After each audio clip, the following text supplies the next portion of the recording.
My teenage years were full of sketching, angst, and trouble. I wasn't popular or unpopular. Maybe just forgettable. I guess that gave me a sense of freedom, so I hung out with crazy kids, doing crazy things, even though I mostly just watched the chaos ensue. We did it all. Put fireworks in mailboxes, hide roadkill in people's garages, break windows of the barbershop in Anchorage. My dad was furious, but he was so busy working he couldn't do much to stop me from going out. I think being an adult means there's no one to stop you making hard decisions. He had to make a living, and he couldn't be in two places at once. Yeah, I realize that now. But at the time, I was sure he was more interested in growing his business than what was going on with me.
Working another late night, and my friends were over, saying how bored they were and how they had come all the way out to my house for nothing. One of them mentioned how that old, ugly beyond belief truck was still in the garage, and how we should take it for a spin. I was only 15, so I kind of fought it for a while. The next thing I knew, we were careening around the mountain path, rocks spitting onto the sides of the cliff, while my dad's cringeworthy bluegrass blared out the speakers. I drove while my friends were in the back of that yellow and purple truck, throwing beer bottles and trash at anything remotely interesting. Felt like I was soaring in the air with borrowed wings. But all good things have endings. A cop outside of Eagle River pulled us over after he saw us in a bottle rocket into someone's yard. What followed was a long night of talking to disappointed adults and feeling smaller than ever.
After he drove me home from the police station, I blew up at him, saying how I never wanted to be like him, how I was going to be someone and leave that hick icebox for good.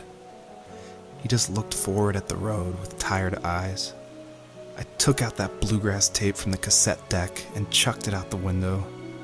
In my sage teenage wisdom, I thought I had proved the ultimate point. But my dad had a different idea. He slammed the brakes, slowly bowed his head while gripping the steering wheel, and finally looked at me.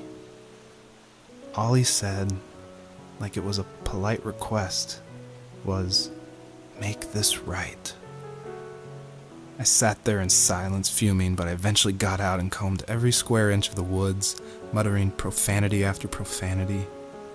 I found it 30 minutes later, near a small waterfall off the road. I went back to the truck, put the wet tape back in, and sure enough, it worked. We didn't speak another word to each other the rest of the night. Wow, I knew you were a crazy teenager, but It's hard to believe, isn't it? Surprises me too. It's like I didn't really know who that kid was back then. I bet my dad thought the same thing over and over. It's almost like he was saying, make this right, to himself, more than to me.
My friends would laugh about that night and talk about how crazy it was, and I laughed along, pretending it didn't bother me.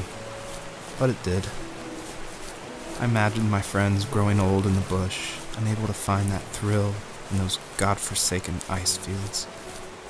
It's like those mountains were a literal wall, keeping me from leaving, where all I would have to look forward to are lumber yards and evening beers.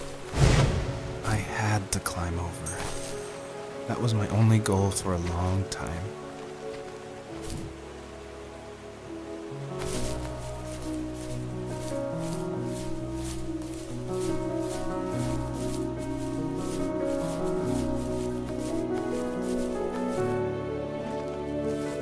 If there was some way I could take my love of drawing and turn it into a way of escape, nothing would make me happier. I wanted to create instead of tearing trees down. I wanted to move to the lower 48, not because I hated it there in Alaska, but I hated the idea of it. It's like all of that spite inside me had created this monster which followed me around my whole teenage years. I put so much energy into doing what others didn't expect of me. Why did I do that? There's one fact you're forgetting, though. If you didn't have that fire in you, we probably would have never met. You're absolutely right. Maybe the destination is all that matters in the end. But then why am I awake? Why am I seeing this fox go on her journey? And why can't I stop thinking about my dad?